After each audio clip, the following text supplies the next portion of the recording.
Hello, everyone. This is Admiral James Foggo from the Center for Maritime Strategy at the Navy League of the United States, just outside Washington, D.C.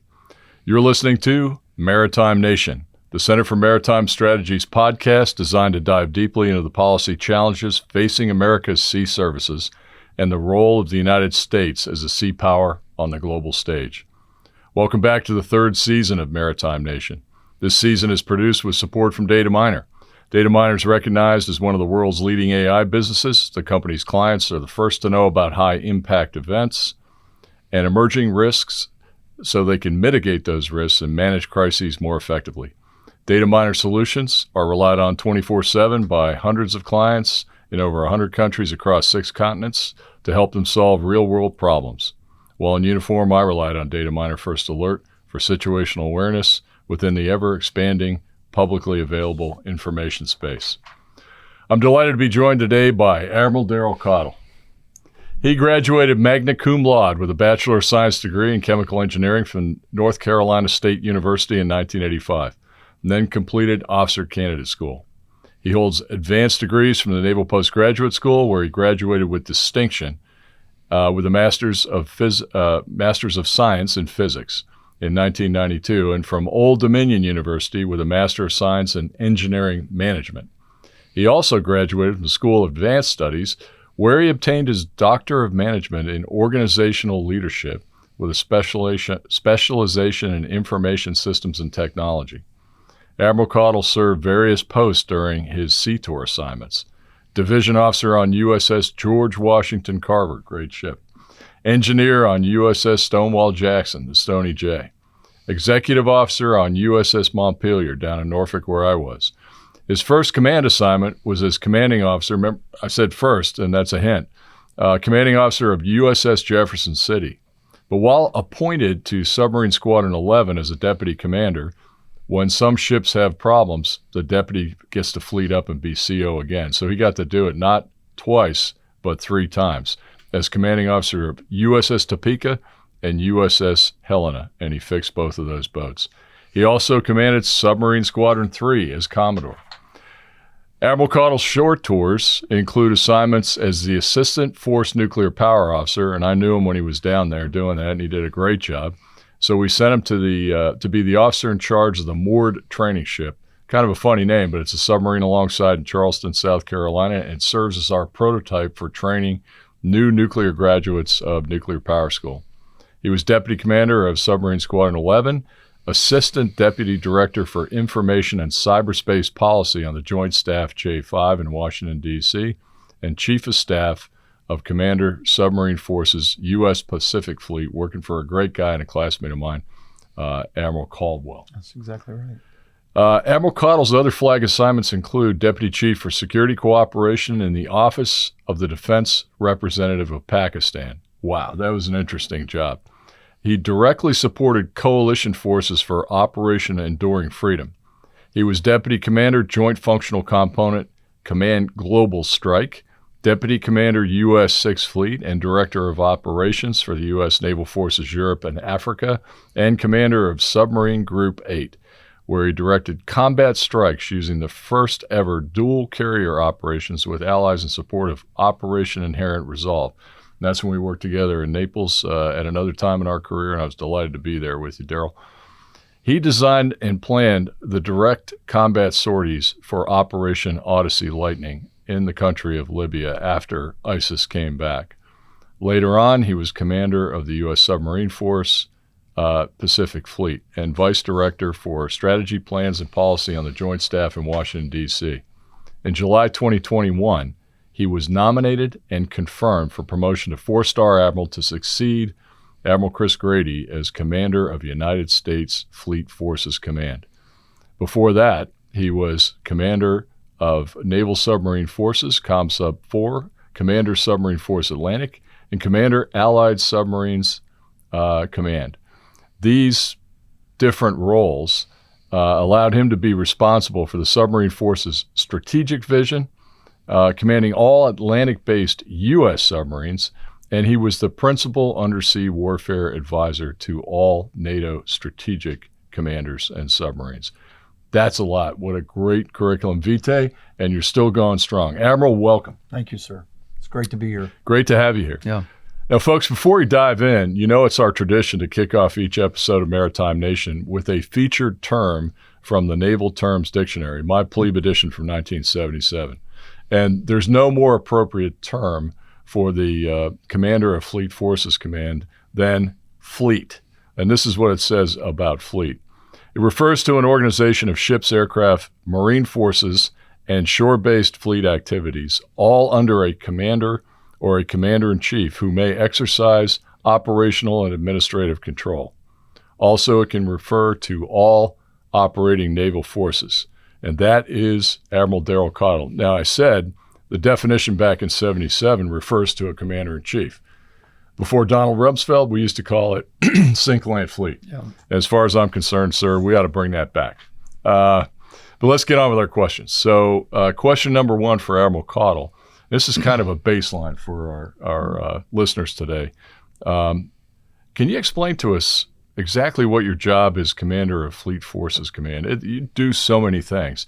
In particular, can you tell us about how you man, train, equip, and exercise and certify the fleet for deployment? Absolutely.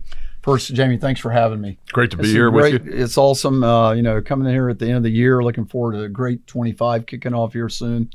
Commander U.S. Fleet Forces Command is the way that people get confused with that name that I like to describe it is I'm in command of the U.S. Atlantic Fleet.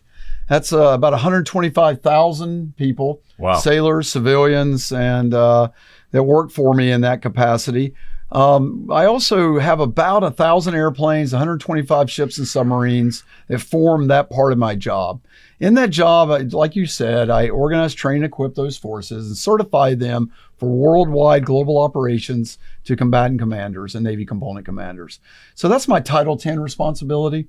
I also have the opportunity and privilege to be the Navy component commander for NORTHCOM and U.S. Strategic Command.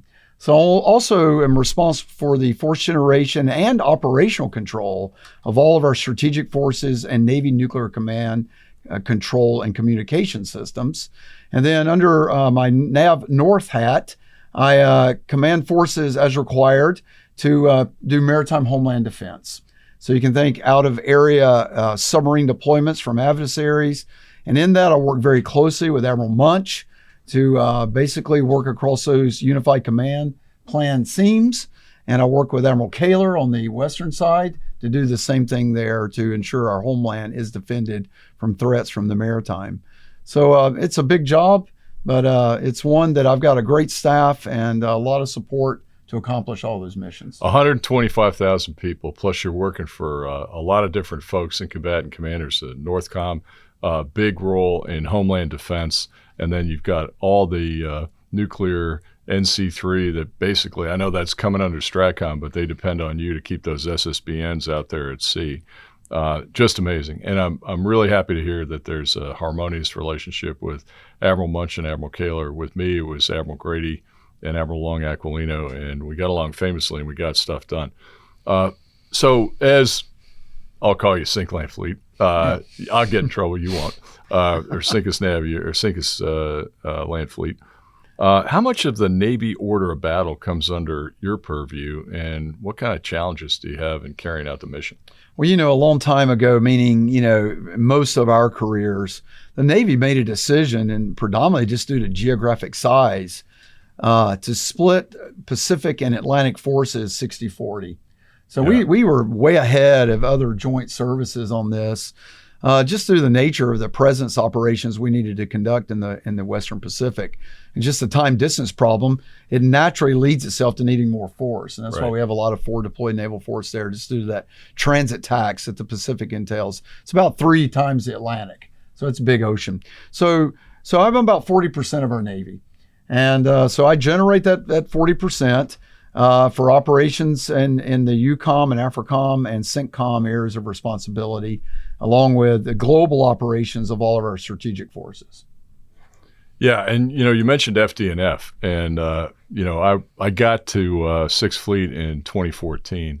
I think there were 1 or 2 destroyers in Rota, and then we added another for 4, and I always lobbied for 6. I was delighted when President Biden said we'll send 6 out there. So you just sent the 5th destroyer out there recently, right? Yes. How's that going? It's fabulous. I mean, it's a fantastic model. You know, it's Rota is a great place to home port ships. People go there, they don't want to leave. You know, it's a great place to live. The quality of life is good there. The maintenance model is great. The rotation of the ships and the operational employment of it's fantastic. So that's really been a true success story. And obviously, adding that mass to our Navy in that location has been paid dividends on all that's going on in that neck of the woods. Oh, absolutely. You know, and I think I've always heard that at service selection night for SWOs at the Naval Academy, if there are any billets in Rota, it goes to like the valedictorian and the next 3 or 4 guys. So it's really, really popular. It's a great place to be. And you're right. It's a 4-on, 4-off deployment cycle with maintenance and training and deploying. So you're going to see the world. You're going to go to some great ports. You're also going to get involved inherently in some kind of combat operation with the nature of the threat nowadays. And speaking of which, next question, Daryl. So since the attack on Israel by Hamas in October 2023, the United States deployed 4 carrier strike groups to the region. So, 2 in the Med, 2 in the Arabian Gulf, and going back and forth. 2 of these were yours, yes. USS Ford and USS Harry S. Truman. You certified them to deploy through a process known as Comp2X. Can you explain to our listeners what a Comp2X is and why that's so important to certify before the carrier leaves? Yeah, I think maybe Truman is really the 3rd one. We had Eisenhower in there too. Ike too. Yeah, Ike in there, yeah. Who really was the carrier strike group that experienced the Red Sea, combat operations first under Stem Agaz there as the strike group commander. But Comp2X, let me just take a step back here and kind of make sure the listeners understand kind of the way we do force generation in the Navy. There is a negotiated amount of global presence that the Chief of Naval Operations discusses with the Joint Staff and OSD to determine our presence numbers that we're going to have to generate in order to meet global force management requirements.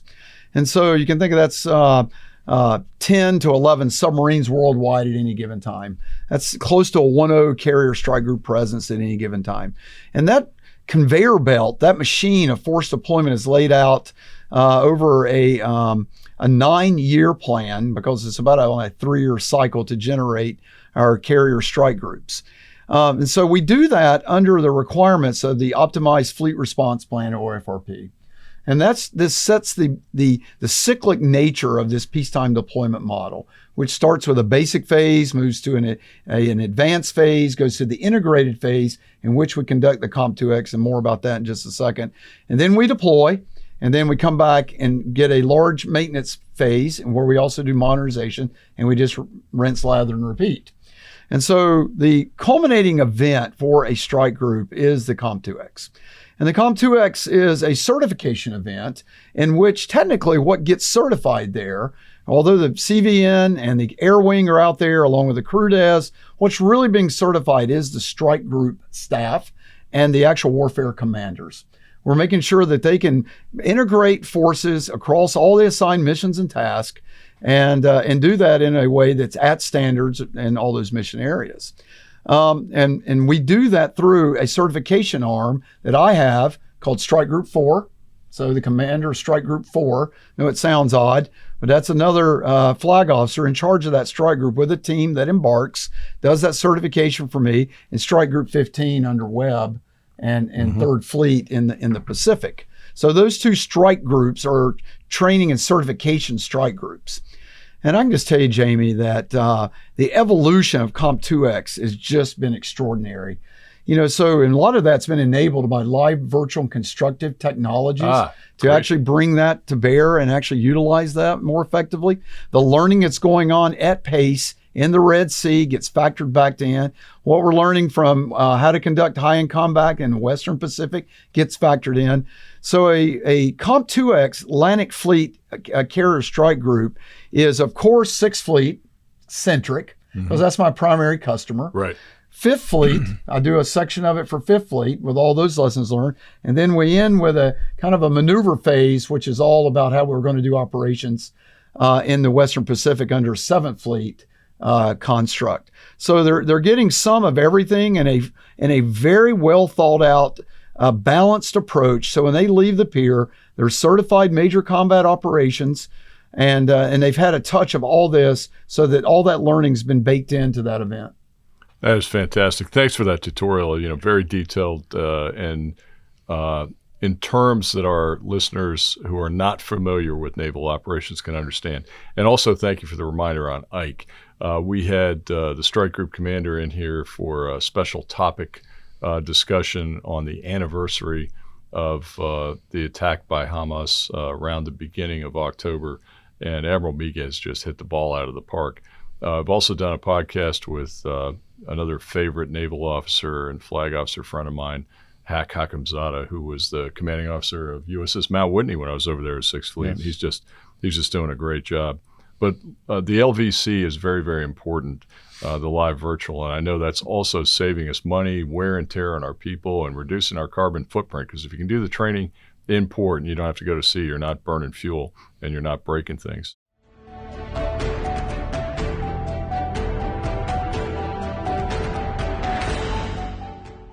Interestingly enough, those other 2 carriers that went to the Gulf to fill in because the threat was still high, Lincoln and TR, if I'm not mistaken, I think Abe and TR. Yeah. So they had to that's right. They had to swing from the Pacific into the Gulf.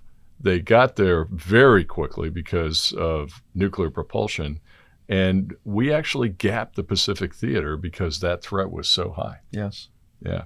How about the performance? And then I'll just say one of the reasons the gap was there to some extent is our transfer between Reagan and George Washington was ongoing. Was still, right? had not completed yet. Yeah. So normally you don't, go to 0 in the Pacific because of the F-10F carrier strike group there. Yeah, no, I understand. But you're right. We did in this case actually gap. Yeah. Yeah. So it just goes to show you that we talk about a pivot to the Pacific, but there are other theaters that you are supporting every day with man training equipment, getting these guys out the door, that are really, really important and a threat to the United States and our allies.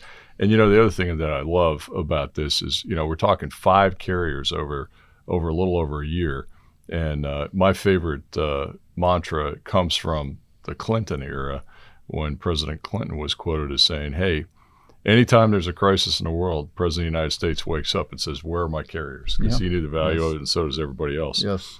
On the performance, you helped me with some statistics about a year ago on Ford, and there was a lot of talk about Ford being a very expensive platform at $13 billion. But boy, I think she's worth every penny, because her sortie generation rate, landing aircraft, taking aircraft off, she's beaten the Nimitz class by 17 seconds. Yeah. It's been a great success story. Absolutely fantastic. I think sometimes, people just forget the challenge of bringing a new ship online for the first of class. And there's so much new technology on that ship. Yeah. And then now we got it dialed in. So, I think Kennedy will just reap the benefits of all of that when she finally gets underway. That's going to be smooth sailing. Yeah. You're going to go out on her? Of course. Have you ridden in a F-18? I have. Oh, have you? Oh, yeah. You're one up on me. Yeah. Yes. That's still on the qual card of life. Clamp fleet, you get to do those kind of things. There you go. Absolutely fantastic. So a couple of these carriers, and I know you were reluctant to have to do this. I mean, decisions are made higher up in the chain of command by civilian authorities, SecDef, but they were extended from what we call a notional or normal deployment from 7 to 9 months. What's that do to the carrier and the people and the plan for maintenance? Yeah, there's just really not a good story when you have to extend like that, other than buying down the risk of the combatant commander who's benefiting from that extension, which is why the balance tips to actually do such a thing. But from my side of the challenge that I end up inheriting when we do that is across many lines. Of course, families. And I'll tell you, I personally believe that if we had 9-month deployments known when they leave, is much easier to take than a 7-month than a 2-month extension. No one likes that uncertainty. And so that's part of it. And that's hard to overcome and deal with. So we're mindful of that, and we try to help that transition when it comes back. But from the maintenance perspective, you can imagine, depending on where we are in the calendar year, in the fiscal year, of how we've got these contractual agreements to put our crew days into maintenance. And that can move over into a new fiscal year in which a CR is in place. It can make the contract that I originally had kind of null and void.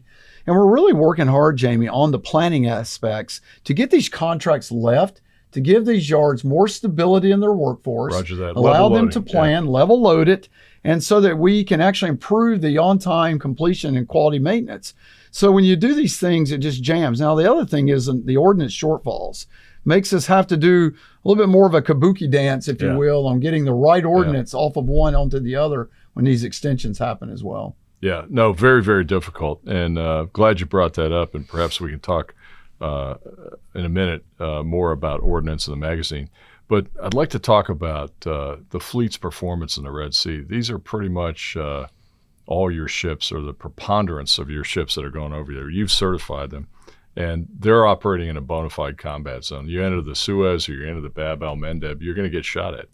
No questions asked. So how are they doing, and what kind of learning has occurred during this 1 year period since October 7th of 23? I just love this question. You know, no one wants to be in a combat zone, but the silver lining of this combat activity has really allowed us to be in a little petri dish, if you will, that's exposing some of the things we needed, quite frankly, to get better at doing for high-end competitor fights. And so that ranges from the turn time of when we have an engagement to the organizations that are brought to bear to dissect that engagement and to learn from it. These are the folks at Dahlgren that work the advanced Aegis, weapon systems. Right. These are SMITIC at the Warfare Development Center. Right. Of course, SURF-LANT and SURF-PAC is part of this. This is NAVWAR with Seiko Okano doing part of this. This was at one point for a shot, and the actual deep dive into it and the learning was taking months, if not up to like a year.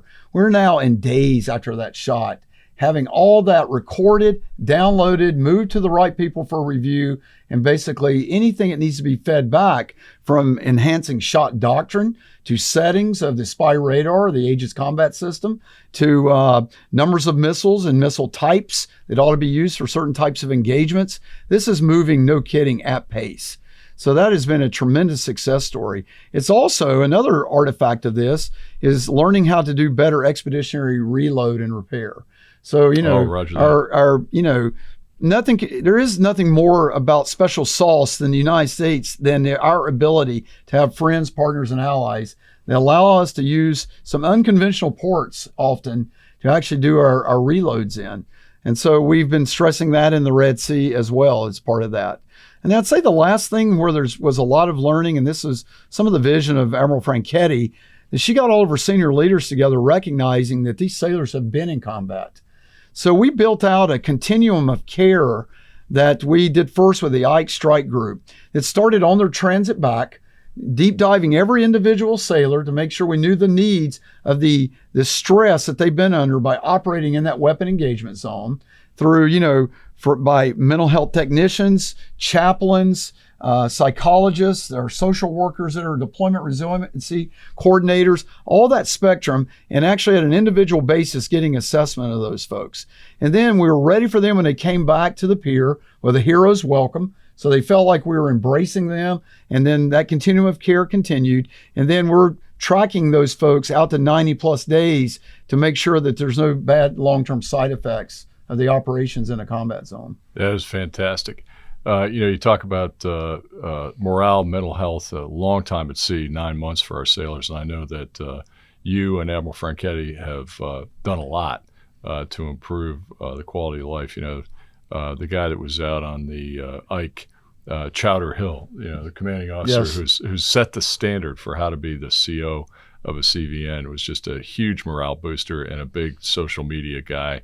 And he always included his troops and was always talking about how well they were doing and giving them a pat on the back. And I think that's real leadership. They also we've done this in the Atlantic. We haven't started doing it yet in the Pacific, but Mutts with a Mission. Oh, I was going to ask you about the dogs. Yeah. So, the Oscar Mayer calls me up the day before the strike group was about to get underway and say, hey, hey, I'd like to put this, this dog, I'd met it before. And the dogs are trained to pick up height and cortisol levels. Is that right? Yeah, so that's what they do, and they trigger on that. And so, I thought about it, and I said, yeah, go for it, do it. And so we did it, and that has really turned into a tremendous little bit of morale building for these ships that have a dog on board. Hey, Americans love dogs. Yeah, and just it's just a little bit of home. They got the right kit for the dog with the foot protection, the goggles, and all that. They even move it around between the DDGs via helicopter. Yeah. So it's been kind of an interesting thing that we've I'll call it piloted, but I look at it as kind of SOP now in the Atlantic. That's and a non-government organization, Mutts with a Mission, helps train the folks on board to take care of it and make sure it's all good to go. That is absolutely fantastic. I know Admiral Franchetti's very pro dogs and, the dogs on the ships, but service dogs, sailors down, and he just wants a little love and share it with a dog that's going to sit there and look at him and be his friend. So I think that's fantastic. And, taking them on helos is great. Pretty soon we'll have dogs with more cats and traps than some of our aviators.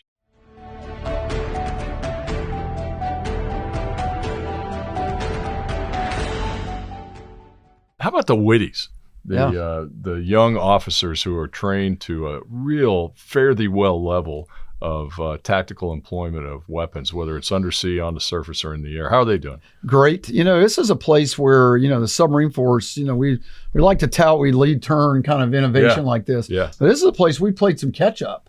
And, the aviation community started it, then the surface community picked it up.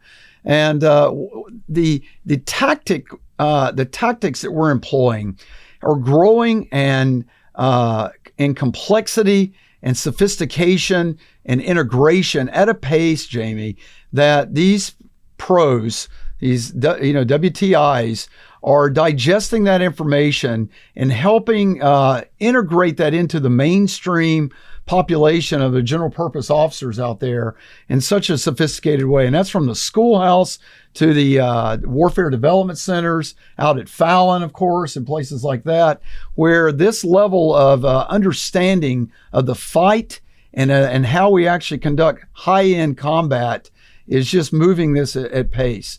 So I think it's a tremendous program. Couldn't be more thrilled to do it. We're playing catch up a bit in the subforce on what's our Whitty program look like.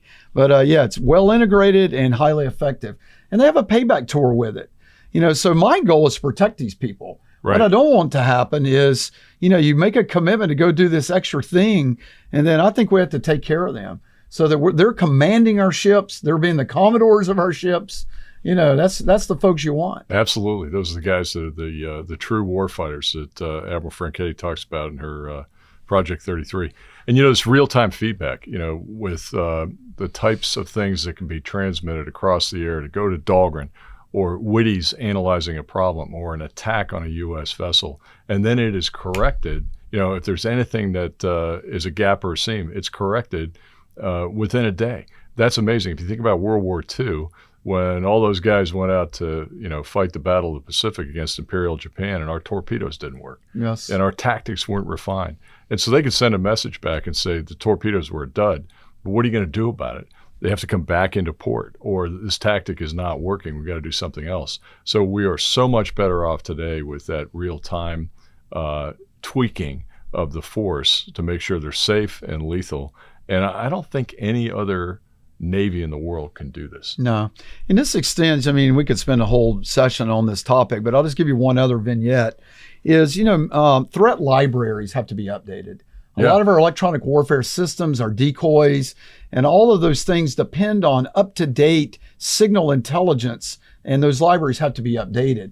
And so that was something that wasn't turning at the right pace either, and we've gotten that fixed as well with accountability. So we know, in Norfolk, exactly what version you're up on. And if you're not on the highest version, and we have a way now that we've worked with Seiko Kano to push that version to them in real time and get that threat library. And that goes to all the defense systems like the Slick 32 and some of the other defensive systems we have that are countermeasures. Yeah, I remember back in the Cold War, as my first boat, USS Sea Devil, was there from 83 to 86. And if you wanted to transmit a piece of cryptologic material on the air, over-the-air transfer, OTAT.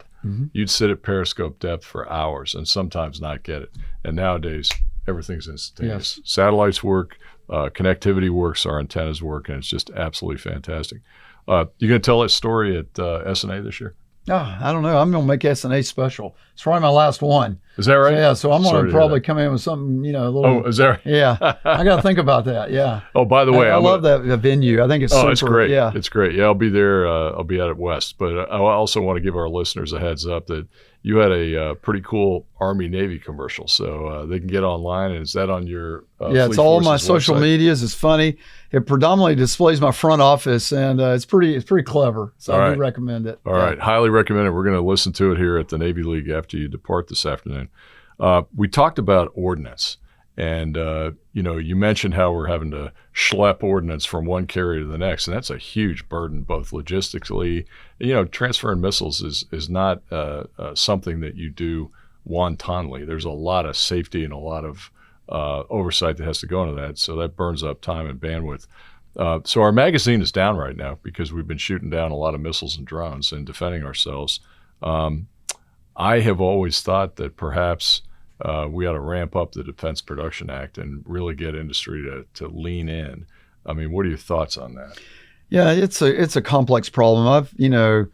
I've done some different approaches with the Defense Industrial Base at various SNAs. Yeah.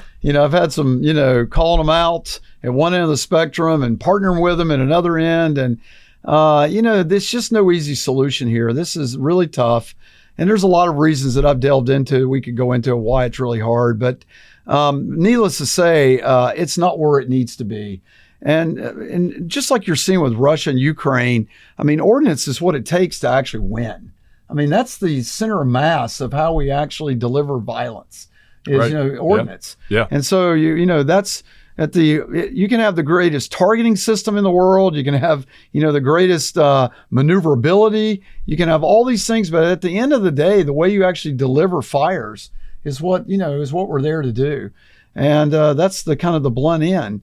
And if you don't have the right munitions in the right quantities, then what you do is you force Admiral Kaler and Admiral Paparo and others to have to try to think about different ways to actually win that's non-traditional. Some of that's through unmanned, Right, capabilities that we're thinking about, how we, in different innovative ways, that closes that ordnance gap.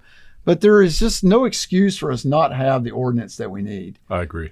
So that's the tide that raises all warfare quality is a large magazine of the type of ordnance that we need. Yeah, and I was really happy to hear you talk about efforts that you are making, that the Navy is making on Reload at Sea. And you'll recall after I left Sixth Fleet and you were holding down the fort over there, you shot missiles at Syrian chemical weapons sites in April of 2017. Yes. I came back as Navier and shot missiles with Admiral Franchetti as Sixth Fleet Commander in April of 2018 because Assad didn't get the message. So the next time we spanked him even harder. He got the message that time. We had to do a reload. And look at him today. Yeah, well, there you go. There you go. And hopefully we can talk about that too. We had to do a reload, and it was the first time we had used in April 2018 a Virginia-class submarine in a combat operation shooting a Tomahawk missile at a target. And we did not have that capability in theater. And so options were discussed. Well, we might have to refill the magazine by sending the ship home. And I remember the word came back from Admiral Richardson and General Mattis, no, you won't. You'll figure it out. And that's when Admiral Tafalo got involved with Admiral Franchetti, and they made it happen. And I think, that was great leadership on all of their parts, but I'm glad to hear that we are taking that 1 or 2 or 3 steps further so that we can replenish all of our boats at sea. Yeah, we just reloaded Georgia there in Suda Bay. I think great. 20-some TLAMs, yeah. So, to validate that procedure again. Right. Being able to do that in theater. Yeah, not something you take lightly. A lot of safety, a lot of oversight, a lot of time, and obviously we did it safely, so kudos.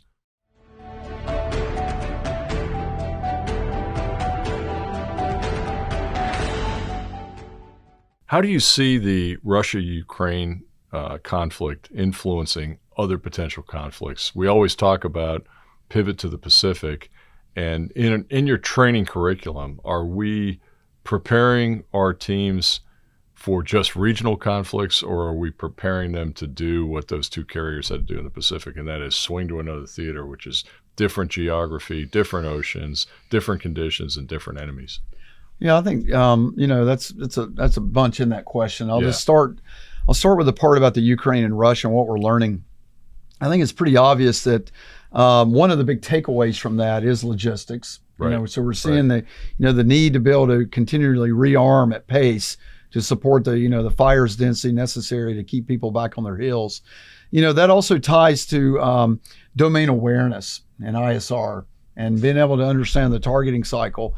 So that's obviously extremely important. And we're bringing new things online with that as well, with the Triton MQ4 system, replacing the EP3 on that.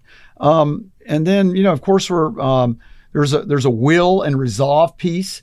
There's some things even in the news recently about America's will and resolve compared to others, perhaps as an advantage over China, in other countries like that, just because of the grit of the American warfighter. Yeah, definitely. And then I'd say the last thing, and it's something Stuart Munch brings up a lot in our senior level forums, but it's really adaptability and agility and learning really fast and actually changing your ConOps very quickly. And so you can't get just so wedded in the way you're doing your doctrinal TTPs that you're not just morphing that on the fly, so to speak, because the enemy's doing that. Absolutely. And so, and where the place where that's being done extremely well in that fight is through unmanned systems and, robotic and autonomous systems, and just morphing those concepts of operation there. And so I think it's important to have great agility and adaptability in conflict. Yeah, Admiral Franchetti specifically brought up the robotics rating last week during America's Future Fleet right downstairs in this building, and she's very proud of the fact that, we now have this rating. We're going to train people to get smart on these systems in-house, wearing a Navy uniform, and not have to go out to a contractor to depend on them for everything.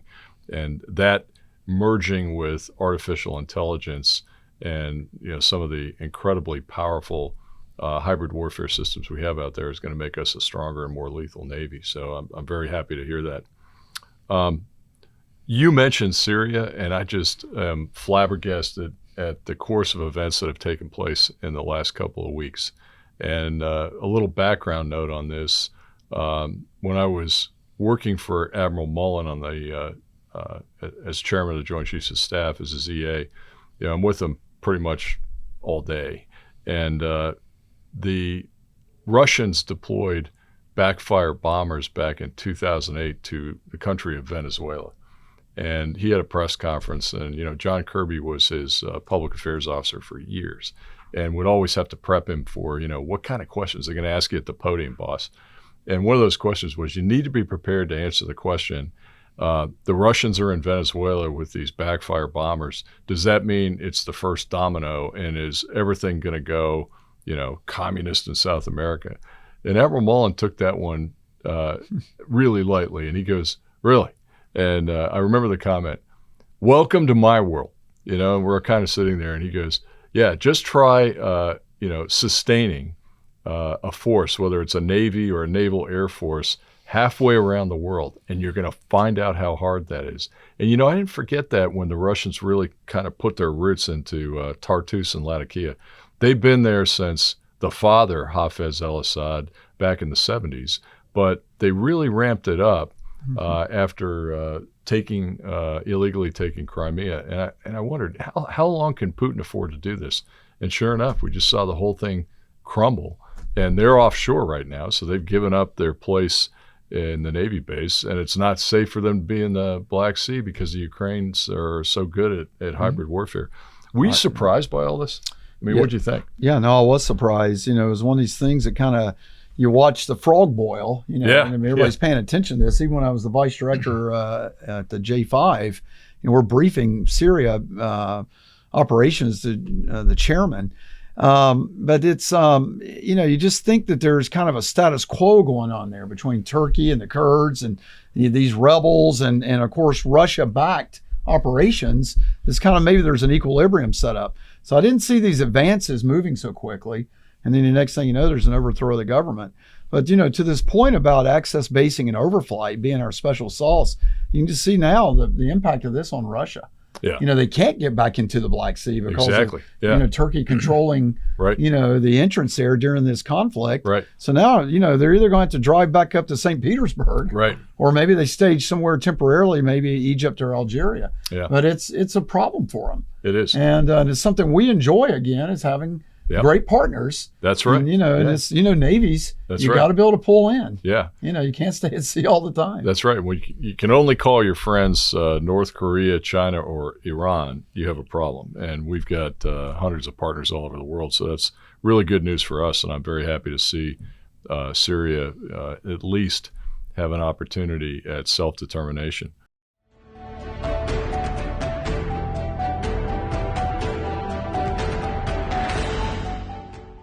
Shifting gears, I mean, you and I are both submariners, and following you at Subgroup 8 in Naples, another great naval officer, Admiral Bill Houston, and then Bill went to Subland, relieved you, and you had an opportunity to be with him for more than a year before he became Director of Naval Reactors.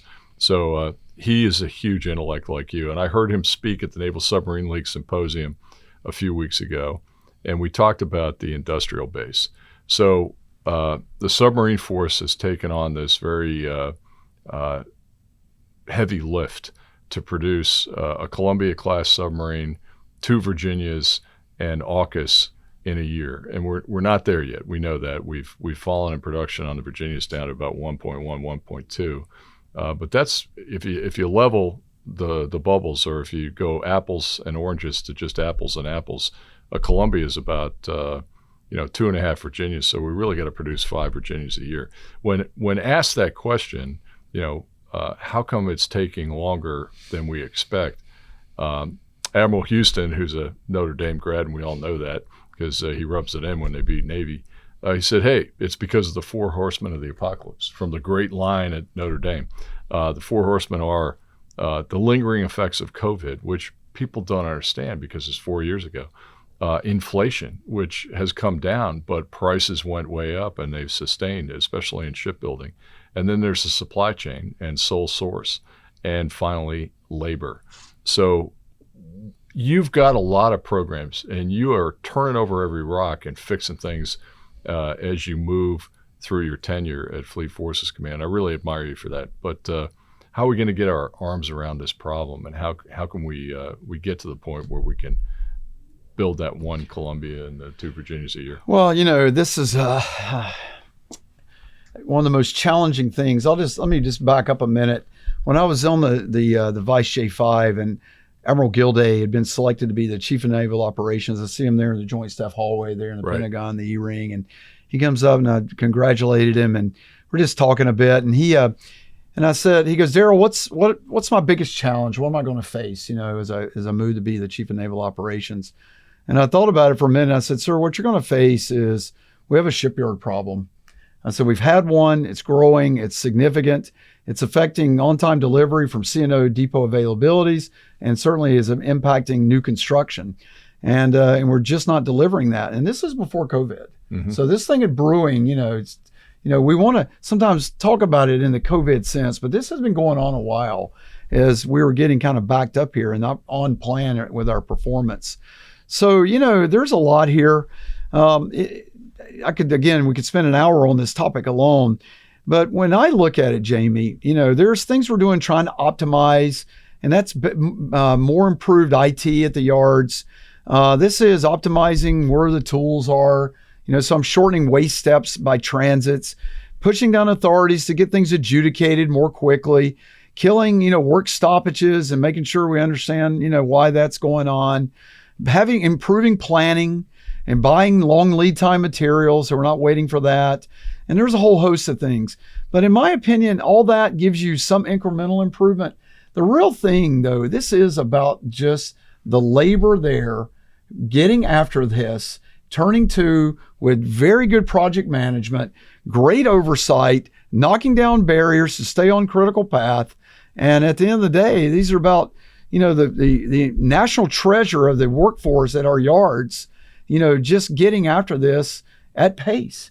And there's just no workaround for that. And the reason I harp on that part is years ago, we were able to do this, and the class maintenance plan hasn't fundamentally changed. So at the end of the day, this is about humans turning wrenches at a pace that we get these ships out of the yards. Now, I say that with such certainty because we have pockets where we see this work. The USS, I think it was the Hawaii out in Pearl Harbor Naval Shipyard, delivered on time. Yeah. I think North Carolina was another one, delivered on time. There was one at Portsmouth Naval Shipyard, delivered on time. And when we go deep dive, what was the confluence of events that made that happen? At the end of the day, it was great project management, great relationship with the commanding officers, fantastic relationships with the shops and codes, and this palpable sense to get it done on time. Now, to me, the thing that we do have to get our hands around is modernization.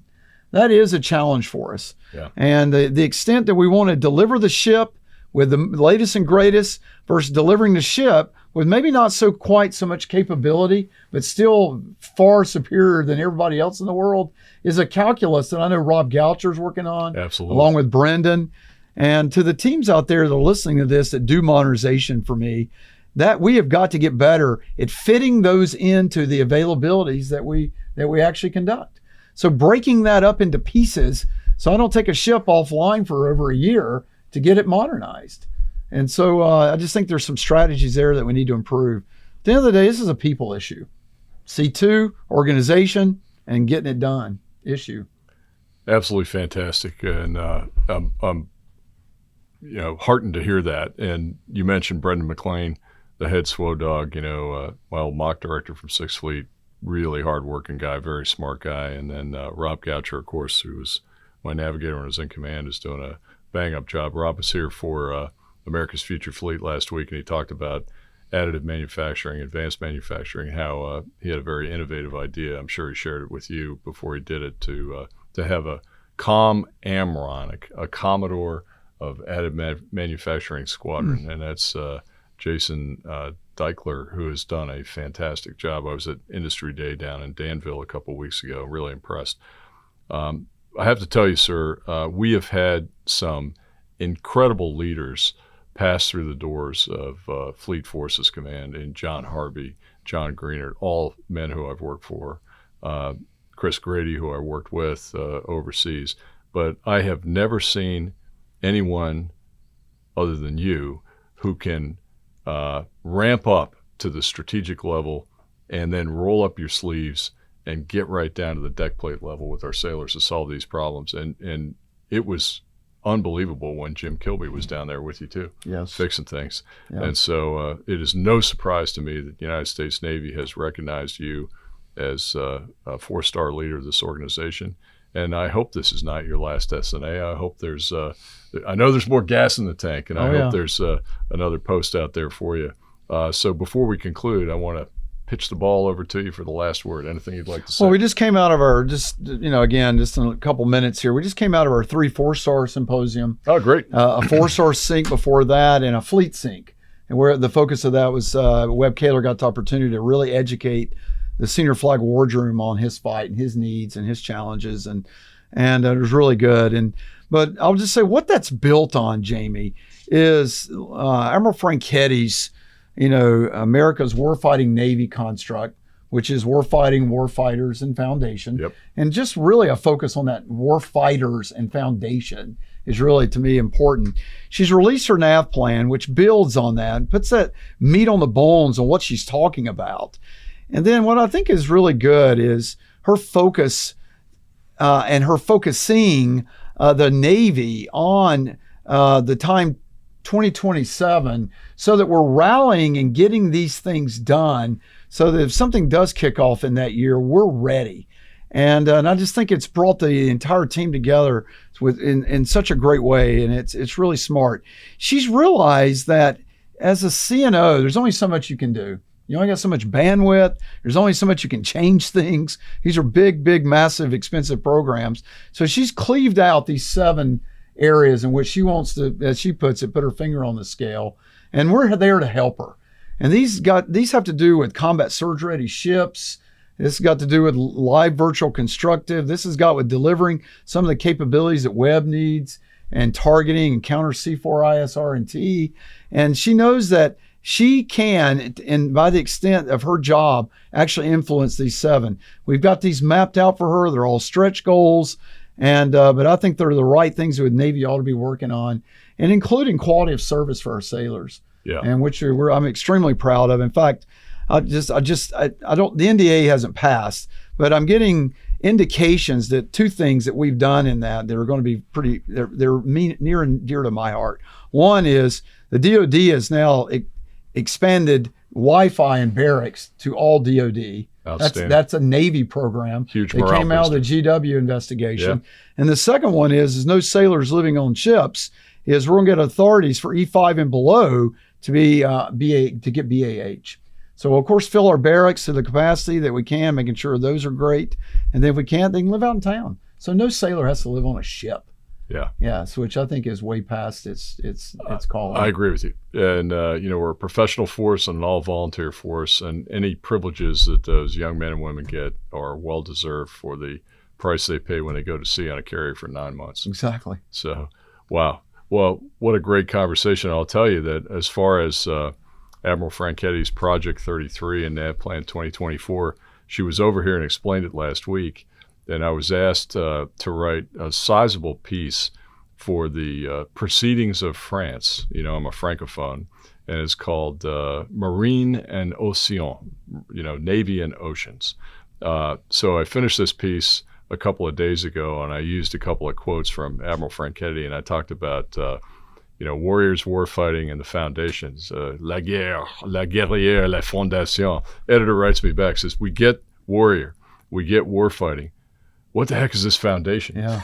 So, hey, everything, logistics, people, yes. It's the foundry. Healthcare. Yeah. Nothing works without the foundation, nothing. That's right. And we have let it atrophy, Jamie, for far too long. And everybody's waking up to that now. So we're going to get that squared away. These are piers, right? Yep. Buildings. Yep. If you want a world-class sailor, you got to have world-class facilities. That's right. I mean, and our kids deserve it. Yes, sir. And you're doing a great job fixing it all. Well, folks, that's a wrap. Thank you to Admiral Daryl Caudle for joining Maritime Nation today. I'd like to thank our listeners for joining us each month. If you've not heard our previous episodes, you can always catch up on Spotify and Apple Podcasts. Episodes and all content described here can be found on our website, www.centerformaritimestrategy.org. Thanks to Dataminr for the sponsorship, and thanks to James Peterson for being our sound engineer. Stay tuned for the next episode of Maritime Nation, and beat Army!